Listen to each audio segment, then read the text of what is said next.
शांति शांति।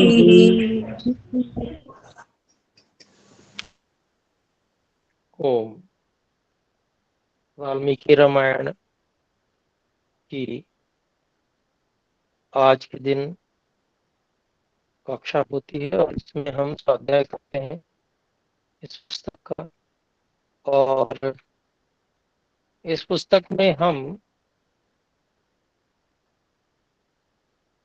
अयोध्या कांड के 61वें सर्ग के 8 श्लोकों को पढ़ चुके हैं।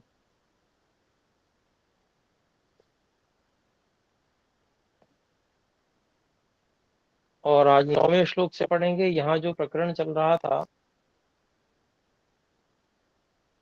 जो भरत जी ने संकल्प किया कि श्री राम जी को वापस लेके आएंगे और स्वयं वन में रहेंगे, उसके लिए उन्होंने निर्देश किया कि सब लोग चलेंगे, पूरी सेना भी चलेगी। तो उसी के लिए जो है वो कार्य बता दिया। तो जो सेना और बाकी जन थे वो मार्ग शुद्धि इत्यादि के कार्यों में लग गए, जिससे सारी सेना जा सके। तो यह प्रकरण चल रहा है। तो इस को हम 10वें श्लोक से 9वें श्लोक से आरंभ करें। इससे पहले आप सबको जो गुरुकुल क्रांति का आज स्थापना दिवस है, उसके लिए सभी को बहुत बहुत शुभकामनाएं। आज के लिए ईश्वर की प्रेरणा से ये गुरुकुल क्रांति का कार्य आज ही के दिन विधिवत, जिसको कहें कि अ, उस रूप में जिसको कहते हैं कि ट्रस्ट इत्यादि के रूप में आज से आरंभ हुआ था। और इसमें हम संगठनात्मक रूप से भी और इस पठन पाठन ऑनलाइन पठन पाठन के रूप से भी कार्य कर रहे हैं। आप सबका सहयोग है, उसके लिए बहुत बहुत धन्यवाद। तो आइए देखते हैं, 9वां श्लोक है। लतामृतगुल्माश्च स्थाणो लक्ष्मण एव च जनास्ते चक्रिरे मार्गं छिन्दतो विविधान् द्रुम। तो जो लोग इस प्रकार से जो अपने अपने उत्तरदायित्व का पालन करने वाले सेना में थे, उन्होंने और आदेश का पालन करते हुए मार्गों को ठीक ठाक करना शुरू कर दिया। उसी में उन्होंने क्या क्या किया उसके विषय में थोड़ा विवरण महर्षि वाल्मीकि जी यहाँ दे रहे हैं। शब्द इस श्लोक के अलग अलग हैं। लता वल्ली च गुल गुलमान च स्थाणून अश्मन एव च जनाः ते चक्रिरे मार्गम छिन्दतः विविधान द्रुमान। तो इसको हम इसको अन्वय में लगाते हैं। ते जनाः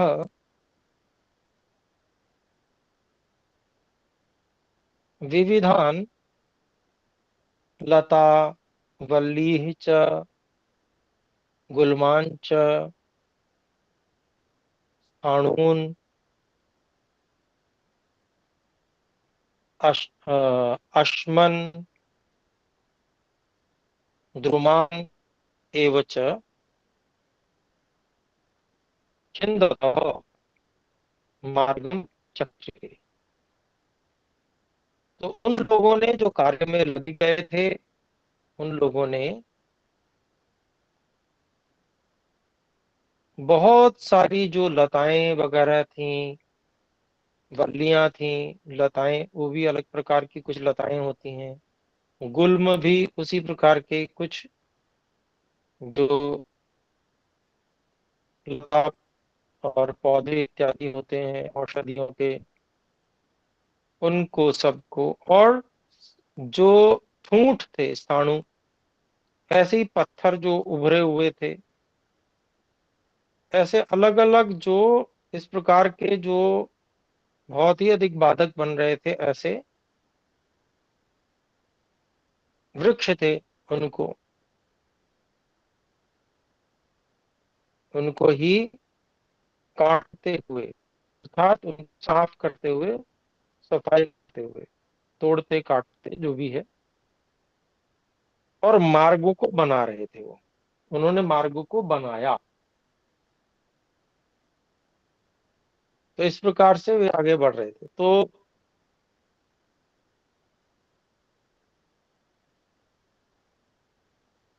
ऐसा देखिए कितना, देखिए ऋषियों को जो पहले इस बात का बोध था,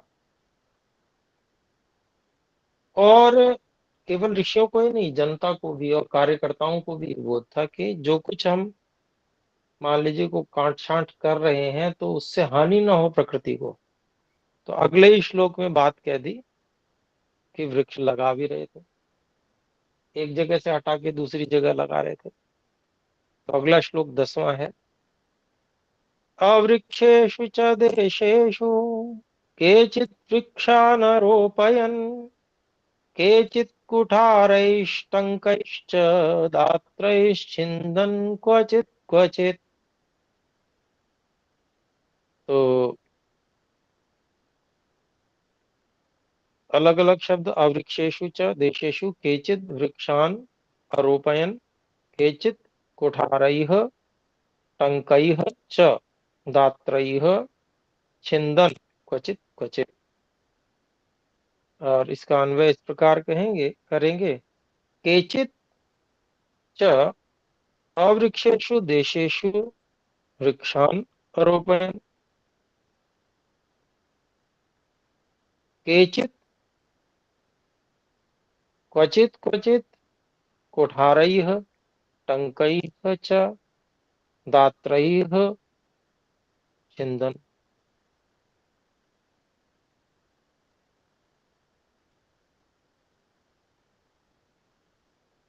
तो कहते हैं कि देखिए, जो कुछ ऐसे लोग थे जो अवृक्षेषु देशेषु, जहां पर वृक्ष लगे हुए नहीं थे उन देशों में, अर्थात कुछ ऐसा होता है ना, असमान होता है, सब जगह वृक्ष नहीं होते।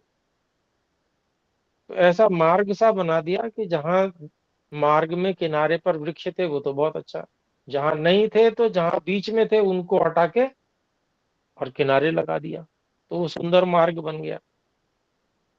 तो ऐसे स्थानों पर जहां पर वृक्ष नहीं थे वहां पर वृक्षों को लगा दिया उन्होंने। और कुछ लोगों ने कहीं कहीं पर, क्वचित क्वचित कहीं कहीं पर, कुल्हाड़ों से और तांतियों से और दांतियों से काट काट कर, कोई पत्थर, कोई इस प्रकार की जो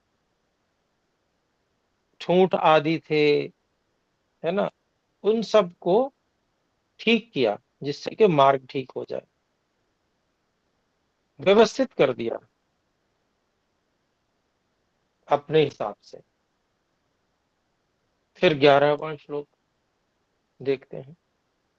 अपरे च वीरणस्तम्भान् बलिनो बलवत्तराः विदमन्ति स्म दुर्गाणि स्थलानि च ततस्ततः।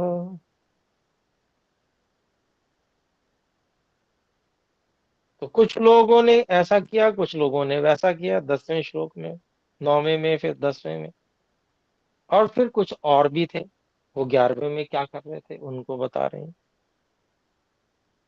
अलग अलग शब्द हैं। अपरे वीरणः, वीरण, स्तंभान, बलिनः बलवत्तराः विदमन्ति स्म दुर्गणा दुर्गाणि स्थलानि च ततः ततः। इसको इस प्रकार से हम अन्वय में लगा लेते हैं। अपरे बलिनः बलवत्तराः वीरण स्तंभान,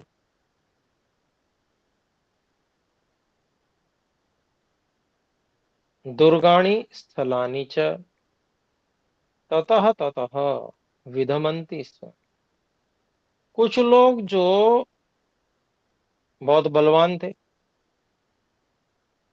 सामान्य लोगों ने तो ऐसे सामान्य साधनों से कार्य किया, लेकिन बहुत बहुत बलवान थे, उनमें से उनमें उनसे भी और अधिक बलवान थे। उन्होंने क्या किया कि जो तिनके आदि थे और जो ठूंठ आदि थे और जो ऐसे कठिन स्थल थे, तो जहां जहां ऐसी जो ज्यादा कठिनाई वाली स्थिति थी वहां पर उन्होंने उनको दबा डाला, अर्थात उनको कहीं जला डाला, कहीं पर जिसको कहते हैं कि बड़े बड़े जो पत्थर होते हैं उनसे उस दबा डाला उनको, जो ठोक पीट कर समान कर दिया। जैसे आजकल तो रोलर चलते हैं, तो उनसे दबा दिया जाता है, भारी भारी होते हैं बहुत। तो ऐसे कुछ बलशाली लोग थे, वो भी इस कार्य को वहां पर कर रहे थे। तो ये 11वां श्लोक हो गया। अब हम देखते हैं 12वां श्लोक। अपरे पूरयन् कूपान् पांशुभिः स्वभ्रमायतम् निम्नभागांस्ततः केचित् चक्रुः समन्ततः।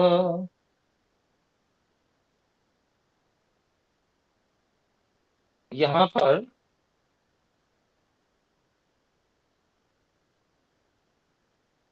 अगले इसके शब्दों को देखें अलग अलग। अपरे अपूरयन कूपान पांशुभिः स्वभ्रम आयतम निम्न भागान ततः केचित् समान चक्रुः समन्ततः। अन्वय इस प्रकार करते हैं। अपरे आयतम शुभ्र कूपान पांशुभिः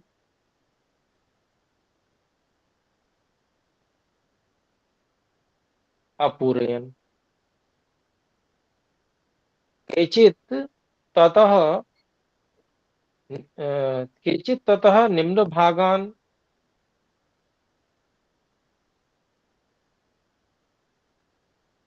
समन्ततः समाह चक्रुः।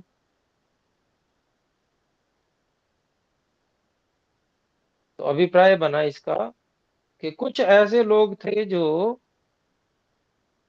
जैसे बिल होते हैं, तो क्या होता है, बिल ऊपर से तो छोटा सा दिखता है, लेकिन जब अंदर होता है तो वहां पर अंदर से खाली कर देते हैं बिल को। तो उसके कारण से कोई भी भारी चीज वहां से जाएगी तो वो दबक जाएगी बिल्कुल भूमि नीचे की ओर। तो ऐसे जो बिल वगैरह थे, बड़े बड़े गड्ढे थे, कूप जैसे, जैसे कुएं होते हैं उस तरह के गड्ढे, बड़े बड़े गड्ढे, उन सब को मिट्टी से कुछ लोगों ने भर दिया, बिलों को और गड्ढों को बड़े बड़े, जिससे कि समान हो सके और सेना जा सके। और फिर आगे कहते हैं कि कुछ लोगों ने क्या किया कि निम्न भागान, जो नीचे भाग थे, अर्थात कुछ तो बड़े बड़े गड्ढे होते हैं, लेकिन कुछ भाग ऐसे होते हैं कि जो बड़ी बड़ी झील जैसा टाइप का होता है, और तो सब थोड़ा सा नीचा भाग हो जाता है। तो ऐसे नीचे भागों को चारों ओर से उन्होंने समन्ततः सम कर दिया, बराबर कर दिया उन्होंने। कुछ ऐसे लोग भी थे जिन्होंने ऐसा किया। तो ये सब विवरण वर्णन जो है वो महर्षि वाल्मीकि जी का एक जो है काव्य भी है, इतिहास को ठीक से बताने का ढंग है, जिससे एक चित्र जो है खींचता चला जाए कि किस तरह से उस समय क्या क्या घटना घट रही थी। तो 13वां श्लोक देखते हैं। ससुधा कुट्टिमतलः प्रपुष्पितमहीरुहः मत्तोद्घुष्ट द्विजगणः पताकाभिरलंकृतः। अब बता रहे हैं महर्षि वाल्मीकि जी वहां कैसा क्या क्या हो रहा था, वातावरण कैसा था। तो चूने के जो कुट्टी पत्थर इत्यादि होते हैं, इस तरह के जो चूने से मिले हुए होते हैं, उन सहित जो अतल अर्थात जो समतल नहीं था उसको, उससे वो ठीक कर रहे थे। और जो महीरुह जो वृक्ष थे, ऐसे वृक्ष जो प्रपुष्पित थे, फूलों से लगे हुए थे, उनको वो वहां पर किनारे किनारे लगा रहे थे। और पताका भी अलंकृत था, और मार्ग में जो है पताकाएं लगाते जा रहे थे। और वहां पर कैसा वातावरण था, तो मत्त उद्घुष्ट द्विजगण, वहां पर जो है मस्ती में भरकर जो द्विज पक्षी को भी कहते हैं, तो पक्षी गण जो है वो उद्घुष्ट, उन्होंने वहां पर चहचहाट की।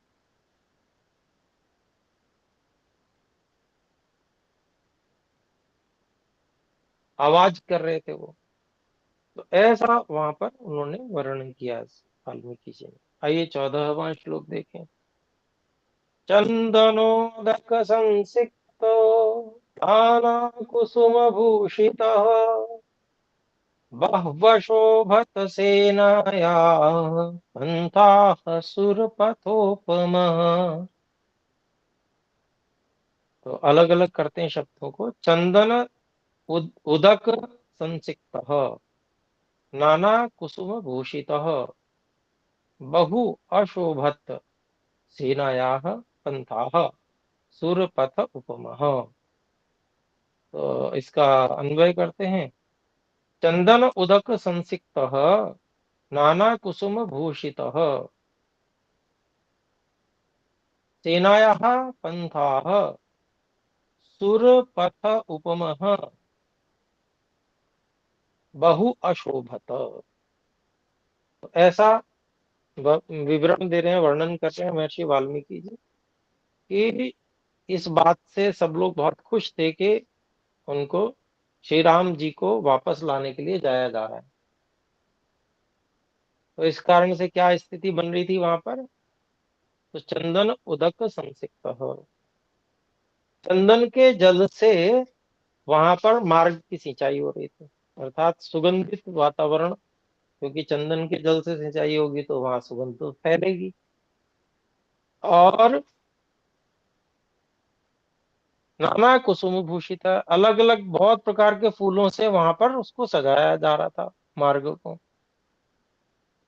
तो इस प्रकार से सेना के जो मार्ग थे, सेना के मार्ग देवों के सुर पथ उपमः, देवों के मार्ग के समान, बहु अशोभत, बहुत अधिक जो है शोभनीय लग रहे थे, बहुत अच्छे शोभायमान हो रहे थे, अच्छे लग रहे थे।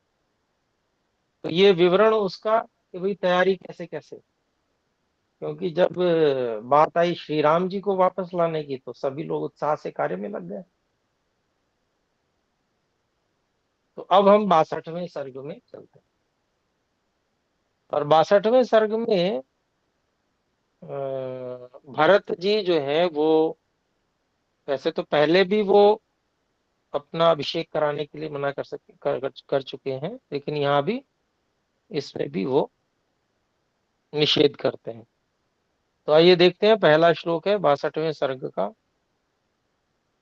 ततो नंदी मुखीं रात्रिं भरतं सुतमागाः तुष्टुमु तुष्टुमुर्वाग्विशेषज्ञाः स्तवैर्मङ्गलसंहितैः। तो यहाँ पर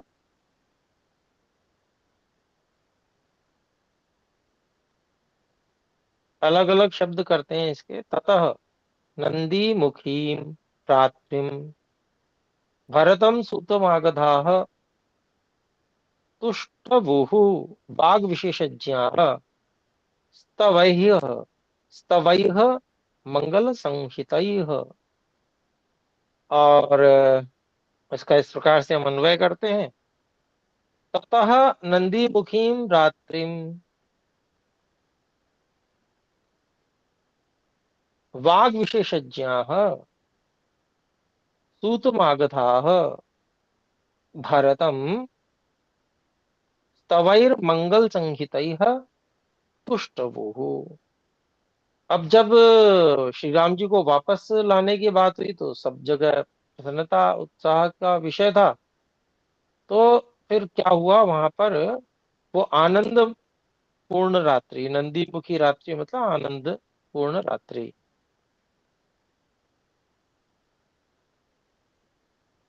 उस जो है इस प्रकार की आनंदपूर्ण जो रात्रि, जो सायंकाल हो गई कार्य करते करते तो रात्रि आ गई। तो ऐसे में जो वाग विशेषज्ञ हैं, सूत मागध, ऐसे कुछ विशेषज्ञ होते हैं वाग विशेषज्ञ, यानी कि जो गायन में बहुत होते हैं, विशेषज्ञ होते हैं, और राजवंश की स्तुति के लिए बहुत वो कार्य करते हैं जिससे मन प्रसन्न रहे राजवंश का। तो ऐसे उन्होंने अपने बहुत सारे जो उनके गीत थे, स्तवन थे, और मंगल संहिता कुछ उन्होंने लिखी हुई होती है कि भाई मंगल कारक कुछ इस प्रकार के भजन या गीत इत्यादि, उनके द्वारा भरत जी की उन्होंने स्तुति करना आरंभ कर दिया। तुष्टवु, स्तुति करना शुरू कर दिया। तो दूसरा श्लोक देखते हैं, देखिए। ततः प्रबुद्धो भरतः तं घोषं सन्निवर्त्य च नाहं राजेति चाप्युक्त्वा शत्रुघ्नमिदमब्रवीत्। तो देखिए भरत जी कितने, जिसको हम कहें संवेदनशील है। अलग अलग शब्द देखते हैं। ततः प्रबुद्धः भरतः तं घोषं सन्निवर्त्य च न अहं राजा इति च अपि उक्त्वा शत्रुघ्नम इदम अब्रवीत्। तो इस बात से, यानी कि ये जो घटना घट रही थी वहां, जो उससे सावधान हुए, प्रबुद्ध हुए जो भरत थे, उस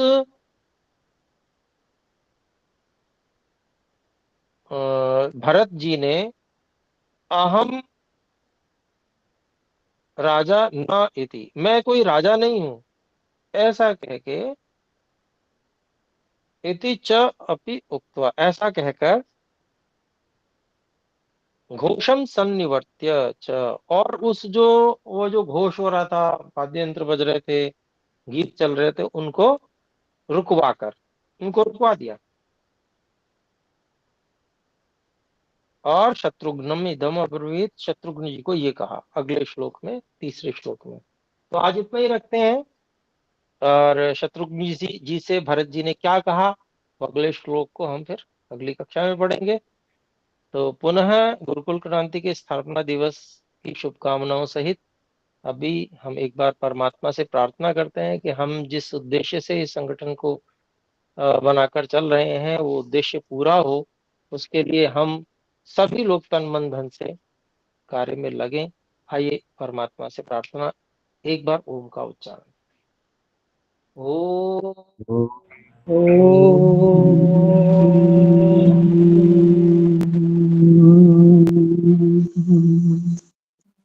सभी को साधन नमस्ते। नमस्ते।